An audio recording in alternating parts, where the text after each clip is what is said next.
We're recording this episode of Irrational Fear on the lands of the Kulin Nation. Let's start the show.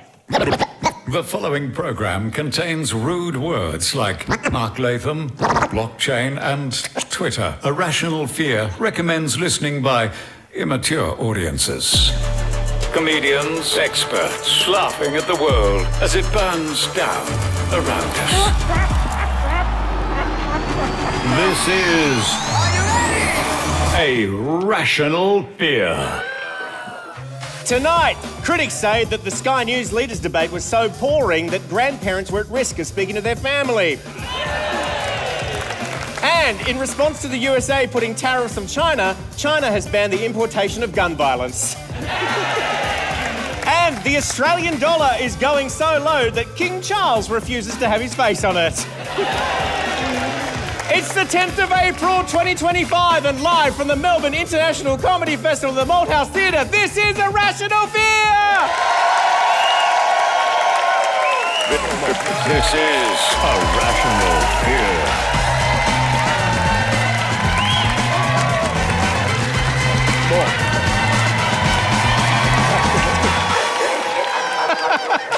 Oh, this is great. Welcome to Rational Fear. I'm Dan Illich, the former Liberal candidate for Whitlam, and this is the podcast that puts the E into election. And we've got some real above-the-line quality candidates on the panel tonight. Let's meet them. First up, they have written more joke headlines than The Australian. It's the editor of The Chaser, John Delmenico. John, what are the downsides to being the editor of Australia's second largest fake news outlet? Well, the downside is no matter how many jokes I write, I can't beat them in efficiency. So instead I've decided I'm going to beat them at their own game and rig this election. Very good. And not content with being the champion of satirical podcasting, they've now moved on to paper. From The Bugle and The Gargle, and now the very sexy romance novel, A Passion for Passion, it's Alice Fraser. Alice, was it a challenge to master an older medium such as words? I genuinely cannot say. And in one of his only Melbourne Comedy Festival show, it's a man who I've recently discovered has been cancelled a few times this year, but he won't be silenced. Please give it up for Tom Ballard. Hello, everyone. Tom, what are your plans now that you've been cancelled? What are my plans now that I've been cancelled? Let me put it this way, Dan, I'm fucking here, okay? I'm at a live podcast on a Wednesday night. This is all I have left. You come to Irrational Fear twice in your career. Once on the way up. Once on the way up and once on the way down. I believe this is your second time. Shit! And he's one of Australia's best actors. You would have seen him most recently playing a tradie struggling with the burden of fringe benefits tax. From the Tim Wilson sitcom, it's Lewis Hopper. Lewis, how do you get into the spirit of a fake tradie? It's a great question, Dan. But I'm actually a real tradie. I got a degree from a spin-off of Trump University, Trump TAFE. And on the pots and pans tonight, holding this show together, it's delightful and charming master of good vibes, DJ Andy McClelland. Andrew, how do you stay positive in these turbulent times? Oh, it's very simple, Tom. I don't need to worry about what the American tariff war is doing to my superannuation, when as a performer, I don't have any.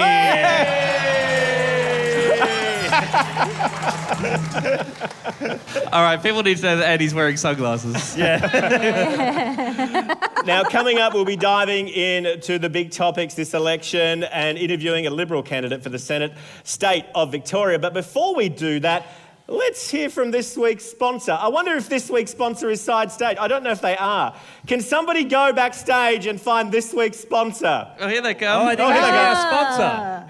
Here we go. Let's hear from this week's sponsor, hailing from the Department of Foreign Affairs. Please welcome the Cultural Liaison Officer of the Department of Foreign Affairs, Vidya Rajan. Hi, thanks for having me, Dan. So I am from the Department of Foreign Affairs, Cultural Liaison Officer. Dan failed to mention which culture. It is the culture of the United States. So as you can imagine, it's been a lot right now, for our American friends, but we love them. And, as we do with everybody, we're going to welcome them to the country with open arms, because that's what we do in Australia. We really welcome migrants with open arms when they're from America. So, without further ado, I'm going to give you a quick tips to deal with this new influx of Americans with a real-life American here today. Please welcome Mel McGlensey. Hi, hello. She's really here. So how to interact with your new local American. You ready for a few do's and don'ts? Yeah. Thank you so much. All right. First do, really simple. Do correct me when I drive on the wrong side of the road. Oh, no. Oh. Great. Oh, God. Okay. Whew. Easy. 2, don't mention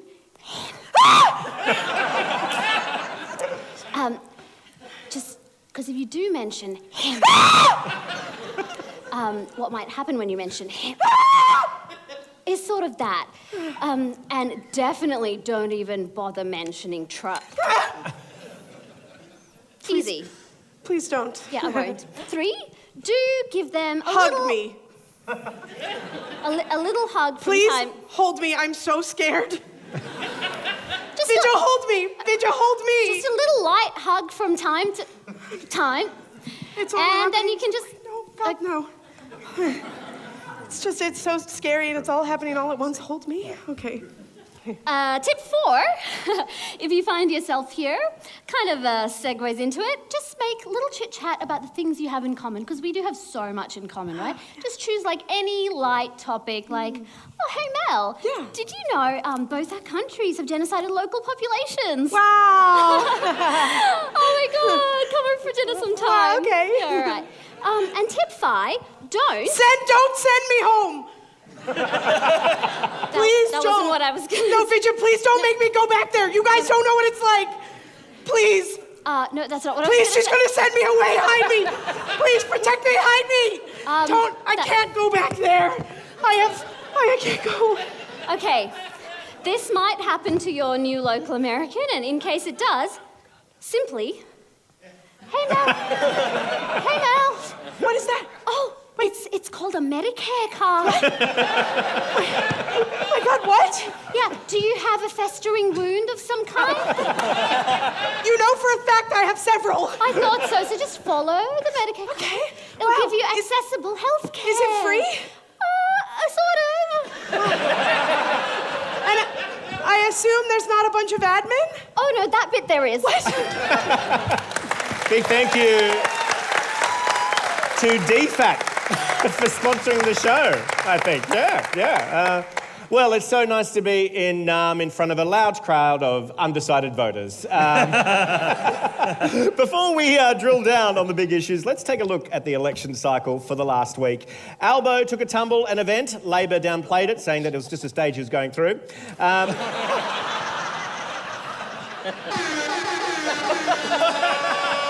Thank you. And as for Peter Dutton, for a guy that wants to get Australia back on track, he can barely kick a ball straight. Was it me, or did anybody think that he actually intended to hit the Channel 9 cameraman? Do you know what? Has everyone seen the footage? Because there was someone on the grassy knoll. No, this is the only time you'll hear me say this. It wasn't Dutton's fault. That cameraman, it was like a gentle lob. Like that cameraman had 5 seconds to move out of the way. It wasn't any Melburnian could tell you that wasn't a spear pass. It wasn't low. It wasn't fast. It was his fault. I'm saying it. It's the victim's fault. But you don't go into the arts and become a cameraman if you're used to being thrown the ball. This is absolutely true. Apparently he said, here's your exclusive. And then he offered to buy the cameraman a beer, but when it came to the apology, he walked out. So, which he's got form, he's got he's very consistent, Peter Dutton, until this week. Because this week it appears that every day is opposite day for the coalition. Want cheaper power? Try the most expensive kind. Want more efficient government? Let's break it till it stops working. And this week Dutton's going around saying that only the coalition can can buy back the Port of Darwin because only the Coalition sold the Port of Darwin. And even last night... Labor don't have the receipt. Have you ever tried getting something back without the receipt? They can't take it back, yeah. Dutton's like, no, I've got it. It's here somewhere. Did you email it to me by any chance? And even last night, it was opposite day for the Coalition. The First Leaders debate happened in Western Sydney, run by Sky News. And according to Sky News, Albo won the debate, but according to the Queensland LNP, Dutton wins! And friends, Dixon, his own electorate, is turning on Dutton. The biggest headline for the Liberals came from the Courier Mail this week saying that, shock poll, women don't like the candidate. Shock! I am in shock. This is from the same paper that said, he is not a monster! That's so defensive, isn't it? Hey, Kirley, how's Peter doing? Well, he's not a monster, if that's what you're implying. He's a normal man who happens to be allergic to garlic. And finally, the last couple of days, core policies Dutton that has once stood by has been discarded. He's no longer interested in having a referendum for dual nationals to deport them. He's no longer going to do a work-from-home ban for the public servants, and he's no longer going to sack 41,000 jobs from government services. But that's not all on the cards. Something else might be on the chopping block. As Phil Corey writes in the AFR on Monday, one party source that even the Coalition's election slogan of back on track sounded to swing voters too much like Make America Great Again. I mean, it would just be so funny if they did the full opposite day and went with it's time, wouldn't it? That would be great. So, fearmongers, let me ask you, let's make it a fair fight. How do we reinvigorate the Coalition? How do we save the Coalition? I'm going to say it, more Michaelia Cash, okay? Get that crazy motherfucker out there, okay? I think she's wrong. I think she's crazy. I think she laughs like a hyena on meth. But unlike Peter Dutton, the woman has a goddamn pulse. And she is alive and she is serving Real Housewives energy, okay? I think get her out there and get her to start announcing policies that make no sense just to confuse everybody. Just like, all right, tax cuts for small business owners, but only if you're trans. Everyone's like, what? You have to work from home, but your home is like a nuclear power plant, right? Just get people talking, right? Get some good headlines. Yeah. John, do you have any ideas on this one? How we can reinvigorate the Coalition? Well, I think they should just take a leaf out of Kendrick Lamar's book and drop a diss track. If Kendrick can take down Drake, this is the only way that Peter Dutton can take on Albo. Yeah. If he just went out there and he's like, they're not like us, they're not like us, he would win at least like half the vote. It just implied that Albo was a pedophile. That would be awesome. And also because they love mining so much, they'd be like, probably done a hole and it's probably a minor. It's not going to get much better than that, guys. Alice, have you got any ideas? I hate to keep beating this drum, but Thunderdome fight to the death, Squid Game, bring it on, last one standing rules the country. Come on. Yeah, I feel like that's what we've got now. Who do you think would win out of a fight between Albo and Peter Dutton? I reckon Albo's got a bit of mongrel in him. Peter Dutton's got a lot of experience of slamming people's heads into cars, so, you know. Well, go easy on the Queensland cops, everybody. This is a true story. He was just following orders. We do have two people here who flew down from Brisbane for this show, so big thank you. There they are. Give them a round of applause. Have you ever been slammed in a car bonnet by Peter Dutton? All the time, all the time, Look, I think you're very right when you call the Queensland cops the underdog there, because remember what's under a dog is usually a weirdly erect penis. What about the women vote, Alice? What do you reckon? Like, how can Peter Dutton be more attractive to women? Look, I think we are basically very simple creatures. We are jealous of his baby soft head skin. Drop the get ready with me skincare routine and you'll have us on side. Is it a 7-step Korean skincare routine? Is he misting it? Is there fixing spray? I just want to know. I just want to know. People say that like women hate Peter Dutton because of his physical appearance. I don't think that's true. I think they really hate him for who he is on the inside. You know? I think it's women always they hate what they can't have. I think he needs to stop smiling. Remember when he was going with the Prime Minister, he said, oh, you might see me smile more. It's like, no, thank you, Pete. He can't do it. Peter Dutton smiling is like watching a cow try to whistle, okay? Can't work. He should lean into the Voldemort stuff. I suspect one of Peter Dutton's problems is that his name sounds so much like "Sew My Buttons," which is similarly akin to someone saying "Make me a sandwich." It's like, just so demanding. Well, enough about the major party horse race. With an examination of the little battlers trying to score a piece of our democracy, please give it up for Tom Ballard.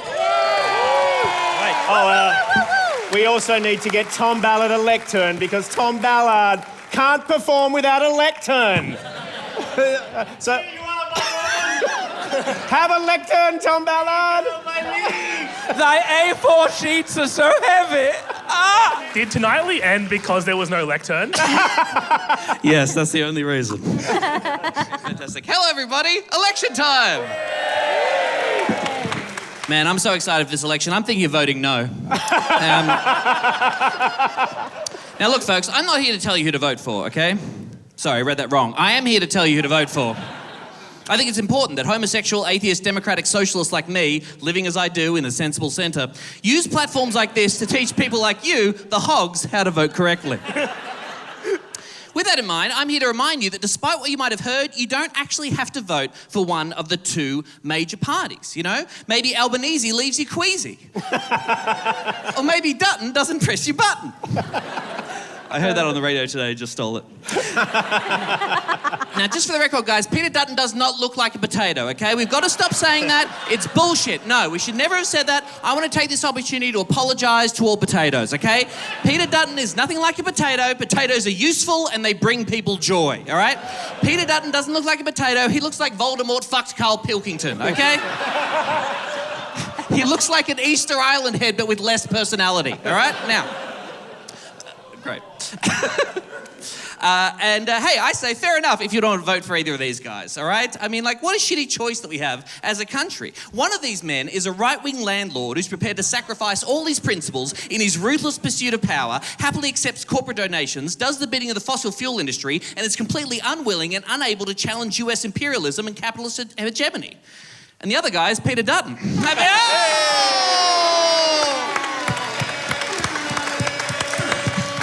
Oh, come on, Tom. Albo's all right. He grew up in public housing. Did he? Fuck, he never mentions it. Jesus Christ. Do you know every time that Albo mentions he grew up in public housing, a Labor Premier demolishes another public housing tower? I'm kidding. If there are any Labor voters here today, you're right. We all make mistakes. To be fair, Labor has some good policies. For example, I do believe that Anthony Albanese is committed to increasing housing supply. I really believe that he's behind increasing housing supply, except for the houses in Gaza. Doesn't really seem to care about those ones. Oh, fuck you all, that's a good joke. Anyway, the state of Israel, the ultimate NIMBY. Okay. I'm cancelled already, people. I don't give a shit. The point is, in democracy, it's all about having a choice. And if you can't bring yourself to choose between the two majors, you can always vote for what's called a minor party, okay? A minor party, of course, is not to be confused with the Liberal Party, which is a voter for party for minors. That'd be funny if he didn't do that joke before. Now, full disclosure, I'm a member of one of these minor parties. I am a member of the Greens. Oh, no! Hang on. There we go, Greens. That wasn't my choice. I used to work at the ABC. They make you sign up as part of the induction. I've been volunteering for the Greens for this election. I was out there, I was letterboxing for the Greens, and I put a letterbox in a Greens pamphlet in someone's letterbox, and they recognised me. And they said, "Oh, Tom Ballard, is this what you're doing now?" I said, "It's what I'm doing right now, yes." Not the most successful comedian in the world. I haven't yet resorted to my fallback career of volunteering. So, yes, obviously, please vote one Greens because they're correct about everything. But that's not very funny, so let's talk about the fucking freaks. Now,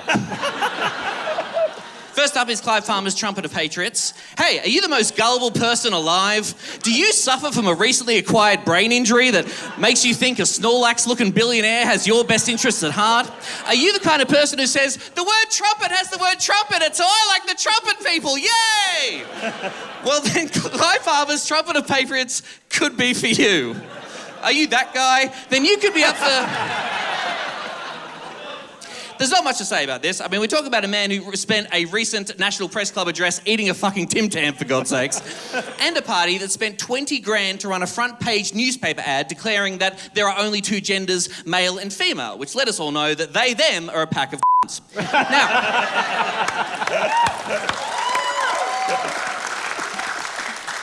Maybe you'd like to vote for Jared Rennick's People First Party, a party that wants to withdraw Australia from the World Health Organization, abolish net zero, and abolish non-essential departments like the multicultural department. A goal which should be pretty easy considering the multicultural department doesn't fucking exist. If you want to go to independent, of course, there's always the various Climate 200 candidates. There is a guy in my home seat of Wannon who's running against the Liberal Dantine. I wouldn't vote for him. He's got a history of associating with some pretty dodgy characters, so I wouldn't... If I was living in the seat of Bradfield, I'd definitely be voting for the Nicolette Bowl because she is my favourite comedian. I don't know if you guys saw this story recently, but here it is. Teal Independent candidate Nicolette Bowl has apologised for making an inappropriate remark to a teenage worker, which led to her being banned from a hair salon on Sydney's Upper North Shore. Miss Bowl, who's trying to claim the seat of Bradfield, received a letter of complaint from the salon's owner last week after telling the 90-year-old employee that her hair wash is amazing and I didn't even have sex with you. And people say that independent teals don't have any class politics. That's the most pro-worker shit I've ever heard in my life. Hey, journalists, here's a tip. Find out what happened at Nicole Bowles' last hairdresser. The people need to know. And finally, last and definitely least, there is Pauline Hanson's One Nation Party. Pauline isn't up for election herself this time around, but in 2025, you can vote for her daughter, Lee Hanson, who's running for a Tasmanian senator with a brilliant campaign slogan, I am not my mother. Now that's change we can all believe in. That is right up there with, he is not a monster! Pauline has rejected claims that running her daughter as a candidate is nepotism, telling the media, I wouldn't have one of my sons in Parliament, so it's about qualifications and ability. Hanson said she doesn't believe in female quotas or nepotism, which she said is clear because I wouldn't have any of my sons near me. Pretty brutal for the Hanson boys to just be reading that in the newspaper. That's right, fellas, I told the nation you're a piece of shit, now vote for your sister. The second best Hanson boys. To Pauline's credit, she did announce something that I really do support. She told the 9 Fairfax papers, my time in politics is coming to an end. Hey! That's a policy I can get behind. Happy voting, everybody!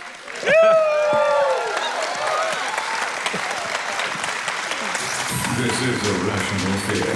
I was wanting my tax cut. The waste that goes on in this country, the NDIS, the climate scam, even childcare. I'd rather put the money in my pocket. A rational fear. So, folks, are there any minor parties out there that tickle your interest? Anyone that you're kind of you've got your eye on to boost this democracy? I'm really interested in Trumpet of Patriots, mainly because the party is called Trumpet of Patriots, and the AI logo they have has a vuvuzela. That is the kind of attention to detail that you need when you're voting. It's not even a trumpet! The most tuneless instrument ever. The only one that's been banned from international soccer stadiums. Terrific. Well, the Coalition have gone quiet on another one of their policies. I don't even know about nuclear was big a few months ago, but it's kind of vacant from the conversation. But luckily, they're going to relaunch it, and they've got this ad here with Peter Dutton to do that. If you've got solar power or thinking about solar, I can make your power bills drop. You don't have to do a thing. It's called the nuclear option. Nuclear. Renewable electrons are cheap electrons. Yucky. Ugh. Absolutely vulgar. Ugh. Ugh. And just like my friend Gina says, If it falls out of the sky for free, I can't sell it. Whereas nuclear electrons are luxury electrons. And just like my property portfolio, it's expensive and no one knows how it adds up. So sign up for the nuclear option. Or don't. When I get in, you'll be signed up almost immediately and you won't even get those nuclear electrons for at least 30 years. The nuclear option will be more money for you to pay. And more money for me to get. I'm Peter Dutton, and that's my promise to you and the fossil fuel donors who want you to burn more expensive and dangerous coal and gas. Authorised by D. Illich, it's not a race, Surrey Hills. As the saying goes, no nation is an island except for Australia and a bunch of others that need protection from bigger, nastier nations. That's why we're friends with the biggest bully in the playground. And for more on bullies' tactics, it's Alice Fraser. Hello, I'm Alice Fraser. Dan asked me to talk about the tariffs today, so strap on your buttholes. I'm going to try and do a good faith, even-handed, factual explainer. So if you're wondering what's going on, America has recently announced a punitive tariff policy by which it intends to rectify its trade deficit and ride off into the parochial sunset of American self-service. Let's begin with basics. A tariff is short for a tax riff, in that it's basically freestyle jazz riffing on taxes by making foreign goods more expensive so that people who want to take advantage of globalization by buying cheap consumer goods instead have to buy expensive consumer goods. The upsides of this are meant to be that it will reduce the pathetic interdependence of countries hanging needily off each other's tits in a hideous daisy chain of cooperative globalization in which the weak suckle the unfair benefits of things like the economics of scale and labour cost from the strong. The hope with tariffs is that they will free America of the yoke of its egg shortage, encourage the white of a renaissance of the American manufacturing sector, because we dream of a time when men were men and women were guns. And children didn't even have pronouns, or if they did, you didn't know anything about it because you were a man. I should mention, for the purposes of this hypothetical, in this scenario, definitely a man. So how's it going since Trump announced the tariffs? The markets have lost $6.5 trillion since Donald Trump announced that he'd be fighting trade deficits as the final boss in the ongoing 4D chess battle that he's playing with the concept of hope for all mankind. But is it gratuitous economic self-harm dressed up in the language of economic sovereigntism, Andrew Tatist masculine grievance, and weirdly eugenics adjacent, only the strong will survive economic Darwinism? Yes. But let's see if we can steel man this in the interests of non-partisan free speech, intellectually honest discourse. I do apologise for not having appropriately dressed for the occasion. Please, for the purposes of taking my argument seriously, assume for now that I'm a man. Is making everything more expensive really such a bad thing? Making everything more expensive is a dream beloved of boomers because they remember and would like to return to a time when a television cost more than a month's rent and a month's rent could be paid with a day's work. Where now a television costs the same as a sandwich and a month's rent is paid with a month's work in your full-time job plus half of what you make on your side hustle Etsy store / OnlyFans crochet porn bijou business. Perhaps if these tariffs return us to a pre-global trade world rather than shipping cheap crap across the planet at enormous resource cost, we'll actually save the planet, return to community living and mutual support, and a happy blacksmith who will lovingly handcraft a locally sourced Temu haul for every boy and girl to maintain a thriving local economy. I don't know if that's the goal for the American administration. I do know that Trump and co have decided that a trade deficit is a bad thing and needs to be evened out where it exists by the judicious application of tariffs to equalise the balance sheet. A trade deficit is where you buy more from someone than they buy for you and is fundamentally unfair and a form of cheating, which is why when you go to the shops, you buy your groceries and then you demand that the grocery shop buys an equal value of crocheted labia and knitted dicks until you've balanced the accounts.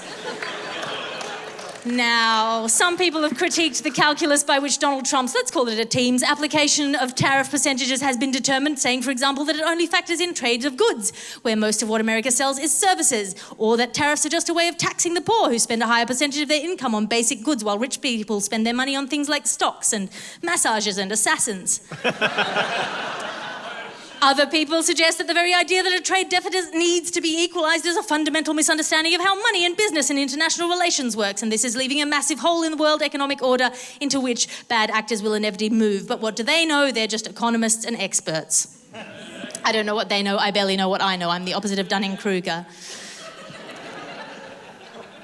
There's this outrage expressed among the pro-tariff crowd that some countries don't want to buy American products, for example, European countries that won't buy American beef, which is being presented as protectionist prejudice, but might have something to do with the fact that Americans use chemical in their feed and processing that are illegal to call food in other countries.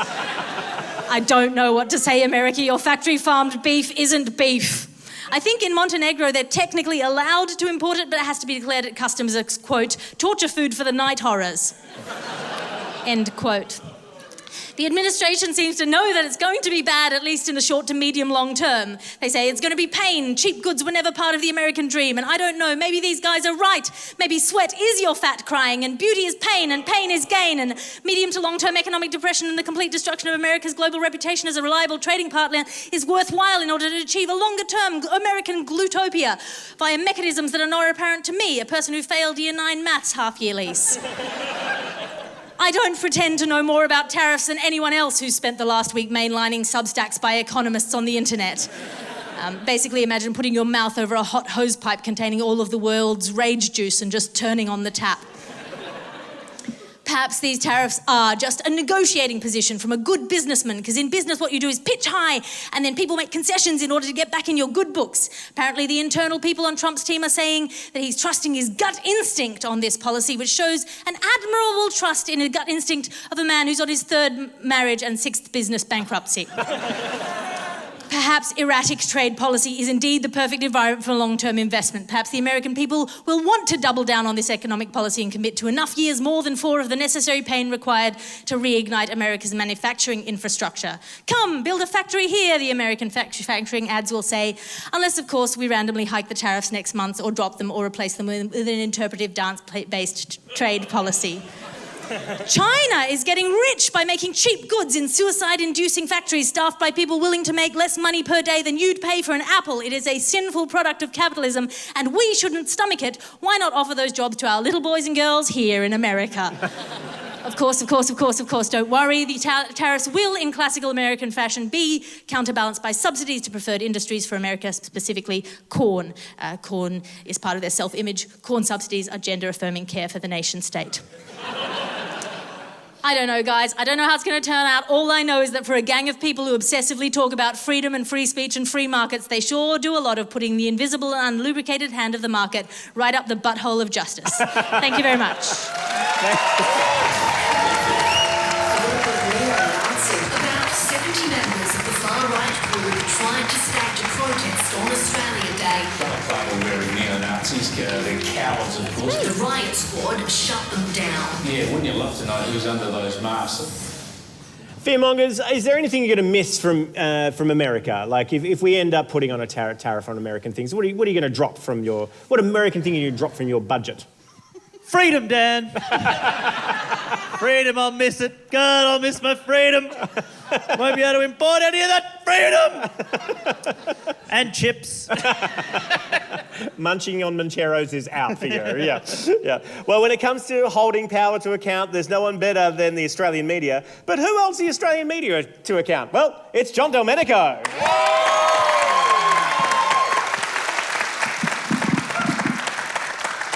Do you want a really lectern? pissed the... Yeah. I dare you to ask for the lectern. All right, Melbourne, I've got a problem. See, I'm a Gen Z man, everyone's favourite section of society right now.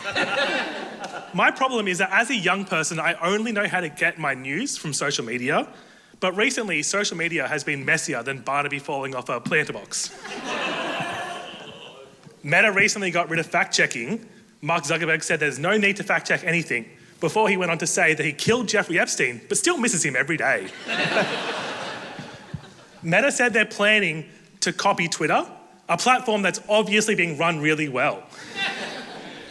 To be fair, Elon has been distracted with his new role of having as many kids as possible until one eventually likes him. But since we left people you wouldn't leave alone with a drink in charge of all the social media apps, I now don't know where to get my news this election. I heard that some politicians did some podcasts, but who'd want to listen to a podcast about politics? Ew. Plus, according to traditional media, those podcasts are the biggest affront to journalism ever, which is a big thing to say when Sky News exists.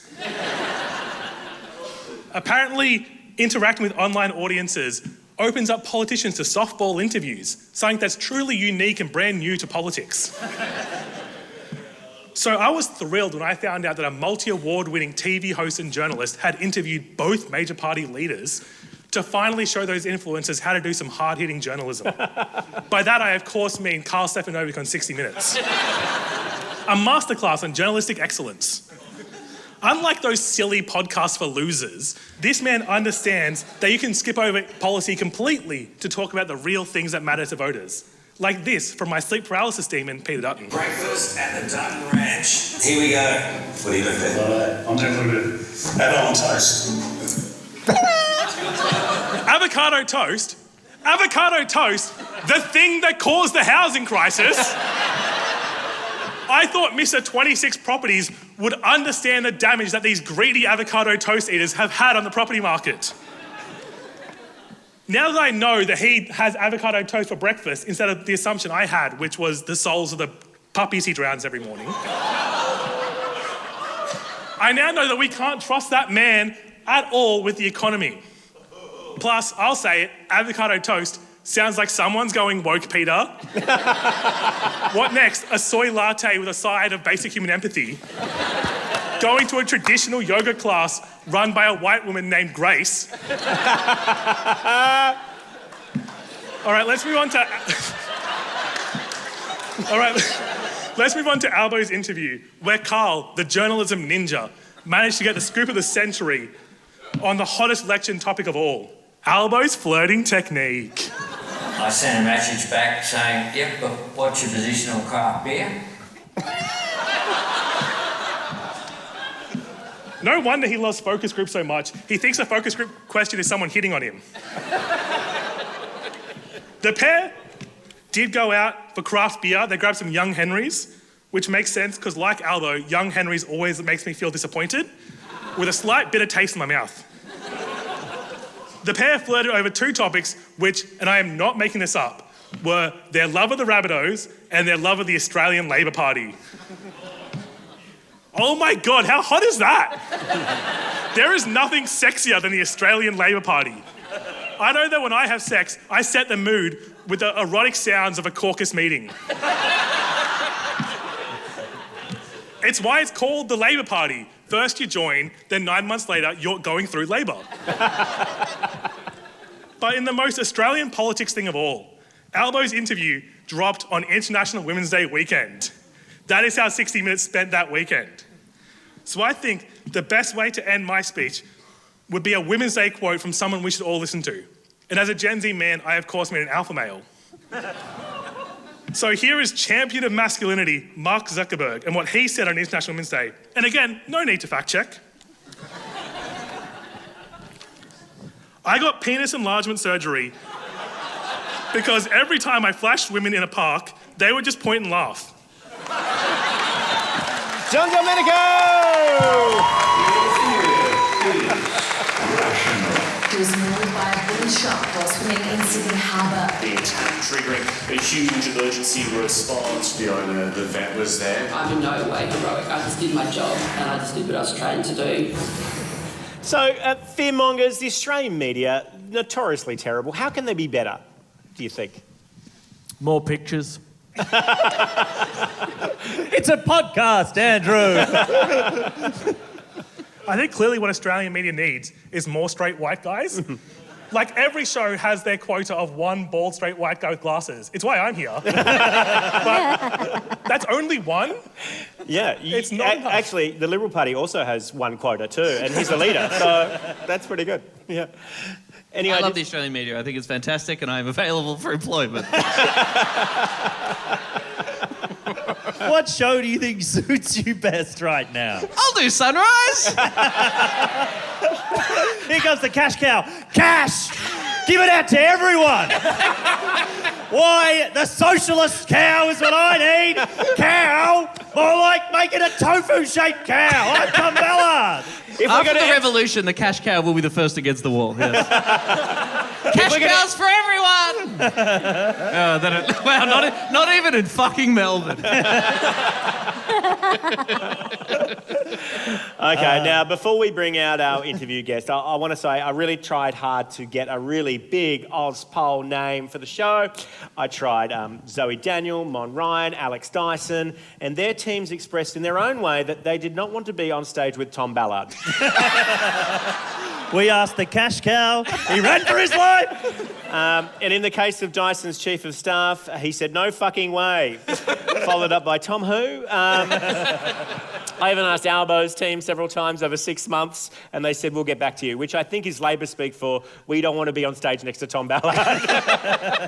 So in order to balance out the show, we've got a Liberal Senate candidate from Victoria. Wow. Please give it up for Belinda Gread.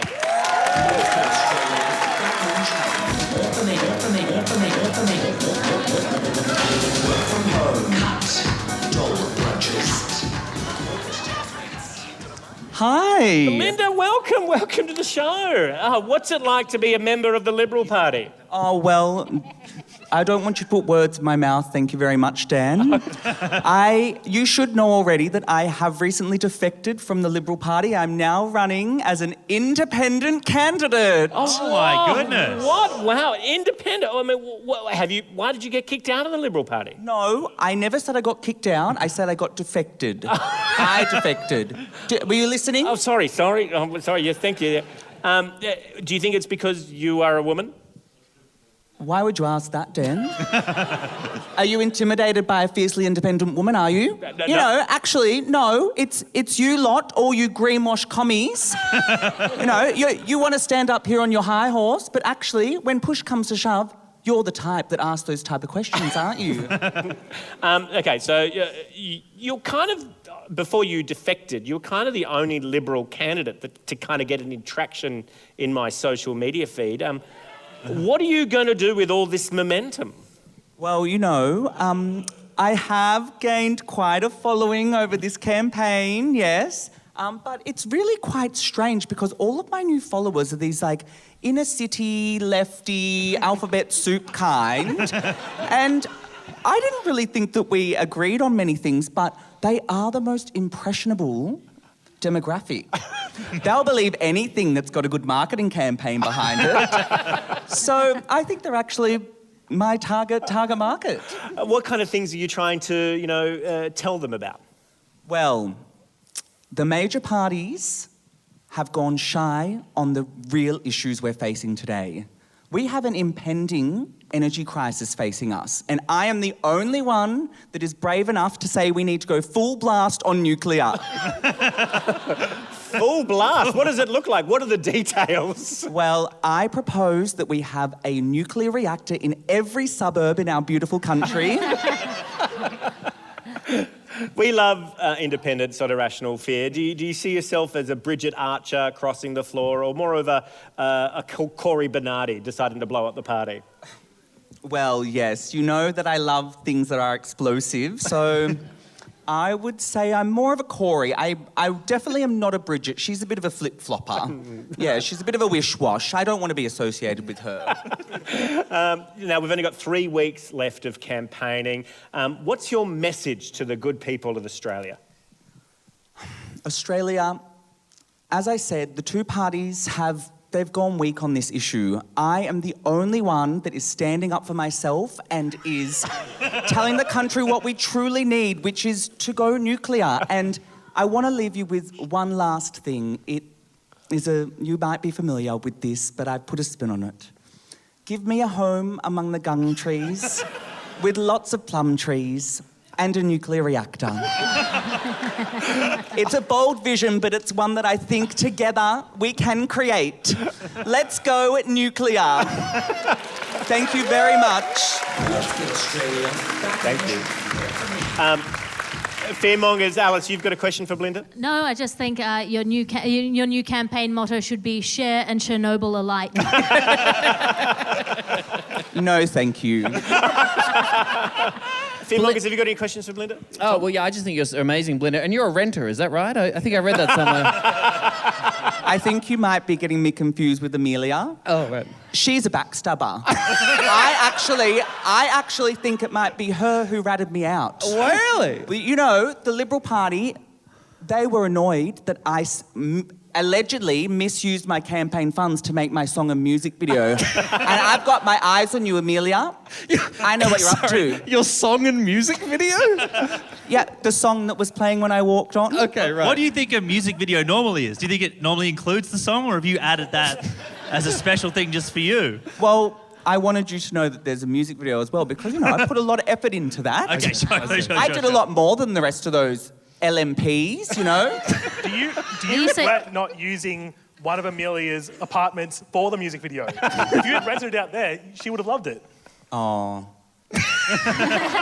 No, I don't really want to be associated with that woman. Sorry. Are there any other people that you think may have ratted you out? Who else is on your list? I know another one. Do you know Ro Knox from Wentworth? Do we? In Sydney? We did. I had lunch with her the other day. I was inspired by her campaign T-shirts. I didn't steal the design. I was inspired. And she didn't like it very much. What's her campaign slogan?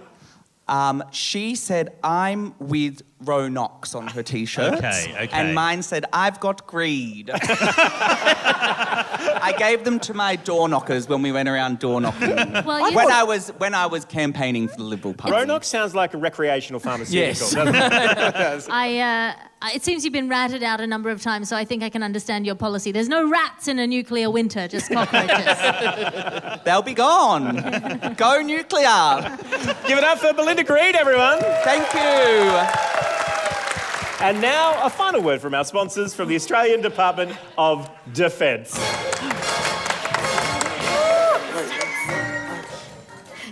Hello, hi, Dan. Hi, Yes. yeah, we're just getting an update on the AUKUS deal. yeah, well, Please welcome Procurement Officer Vidya Rajan. Yes, So, updates. Vidya, do you have an update for us? Well, yeah, I've changed apartments. So that's the big update. No, it's the same jacket. So, what about that update on the multi-billion-dollar subs that we ordered from America? Oh, you want to talk work? Well, what can I say, Dan?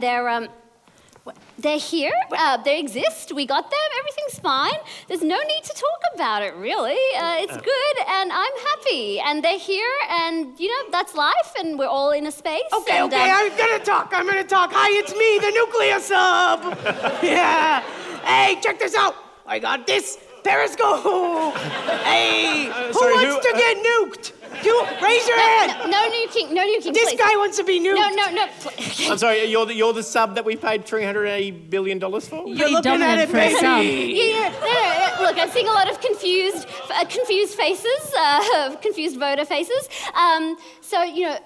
What you don't realise is this is actually a very high-grade military piece of technology. Yeah. Probably just, it's a very sophisticated sonar system. That means sound. Oh, you like sounds? I can do a sound. Check this out. No, please don't.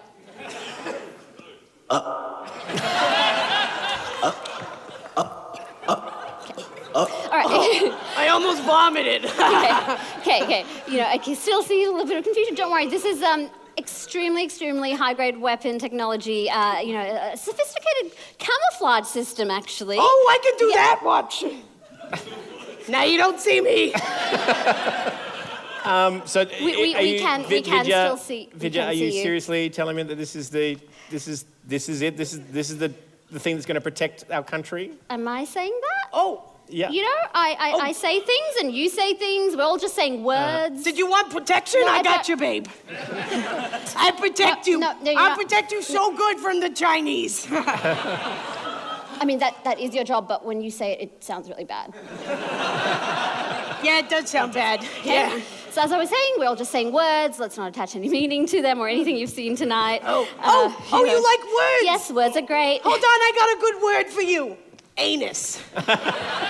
I think sub here means ANZUS, which is a wonderful treaty that the Z has dropped off with the New Zealand dropping off. No, I meant anus. Do you want to see mine? No, I don't. Why do you even have one? Oh, you paid extra for that. Check it out. It's right here. You want to look at it? Please, no. Get in there. Get in there. You did. That was the last 100 billion. I just remembered. Yeah. Look, we're just gonna... I think it's time to go, right? Everybody's seen this and you'll forget about it. Don't send me back! No, you don't know what it's like! Don't send me back, please! Okay, stop. No, we gotta go. No. We gotta go. No. No, okay. Lock her up. Lock her up. All right, No, please. you hold this. That was another 50 billion. Have you seen one of these? That's Medicare. Yeah, Medicare. Oh, Come I on. would Do you have any nuke- festering wounds? I would nuke that, but I think you guys have already done that. Yes, okay, we did it to pay for you. Just go, just go. Big thank you to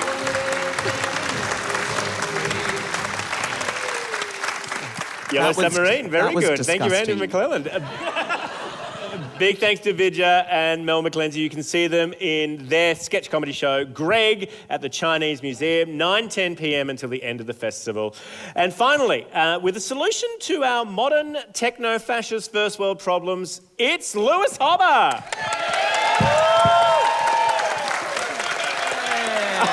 Oh, Lewis is using the lectern. Well, give it up for Lewis.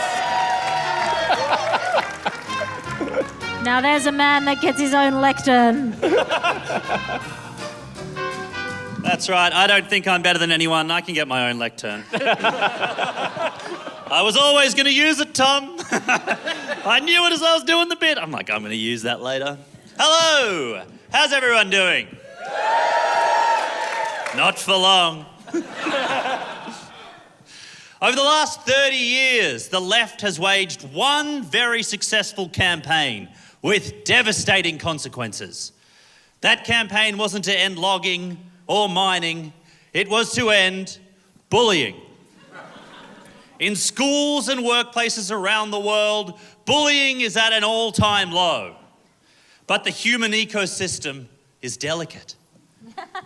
And you eliminate one thing, another flourishes. By eradicating bullies, we accidentally gave control of the world to nerds.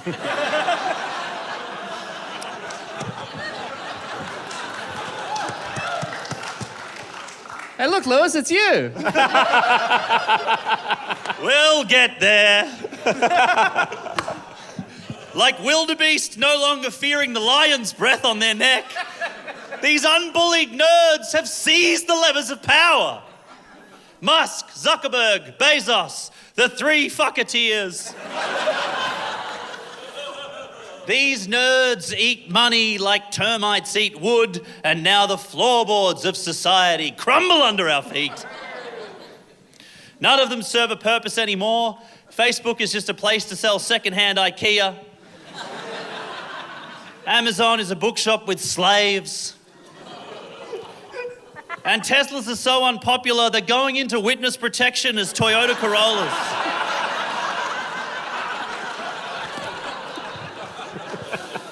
Now, that is not to say nerds are inherently bad, but by eliminating bullies, we allowed a plague to set in.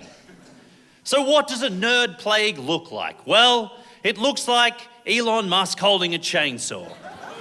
It looks like Australian politicians wearing glasses to be more electable. It looks like 35 Marvel movies in 17 years. So how do we deal with this plague? You ask any farmer how to get rid of a pest and they'll say, you can shoot them. But the left can't shoot.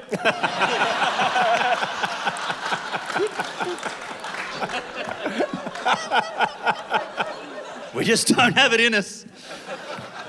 You can poison them, but Russia has all the good human poison. You can neuter them. You can neuter them, but the nerds, they already built their backup dicks. Or you can try to create balance in the ecosystem by reintroducing jocks. That was the big part where we all laughed. Thanks everyone. We got to get jocks out there dacking these nerds. They don't care if they lose money. They've got so much money, but they've only got one pair of pants. I I can't believe how many people cheered at ducking. We got to bring it back. When I hear Elon Musk say that the fundamental weakness of humanity is empathy, I think that guy has forgotten how it feels to be dacked. Right now, the only time he's dacked is when he's about to impregnate someone. Now, Elon didn't always seem like a villainous dork. Thank you, my friend. I feel like you and I are in the Beastie Boys, and every time I say something, it's like, oh, a few seconds later. What went wrong with Elon Musk? Was he not hugged enough as a child? No! He wasn't dacked enough as an adult! So where are all the jocks? You think the stock market is tumbling? The jock market is at an all-time low!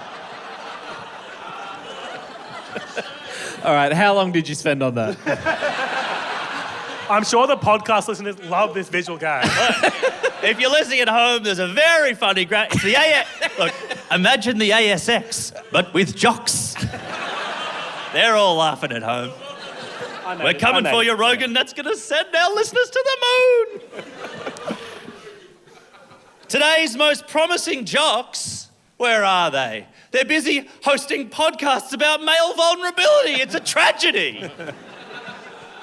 Australia should be the world's biggest exporter of jocks. Russia has its butt farms. We could have our jock farms.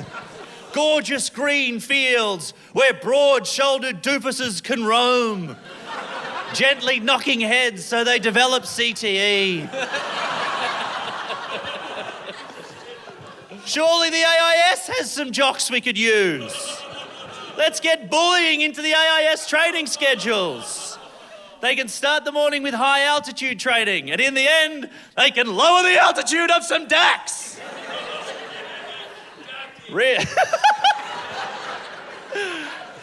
All right, you came around. Okay, pretty annoying for 55 minutes, pretty good for the last 5.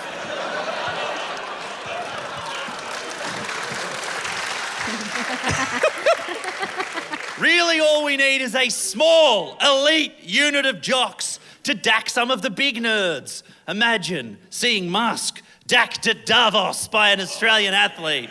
Maybe even grab Elon's hand, start hitting his face with his own hand. Say, stop hitting yourself, bring back the classics. Broadcast that to the world. After that, watch the fear trickle down. Through those nerds, the money's never going to trickle down, but the fear will trickle down. Now, I understand that this may seem like self-sabotage for me to stand here and advocate for the bullying of nerds. There isn't a person on this stage who will be better off under my policy.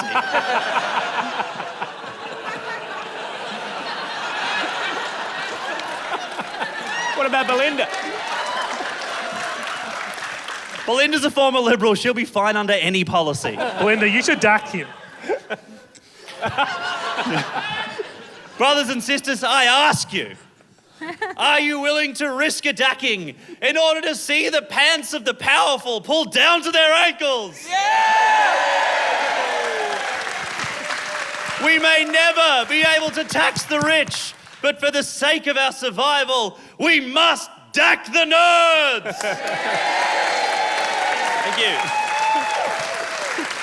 Alice.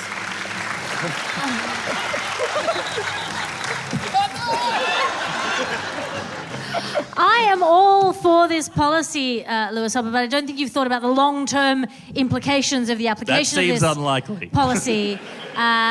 Given that all of us here on this panel have been bullied, I feel like what happens when you bully a nerd is they become a comedian. Yes, but we have no power.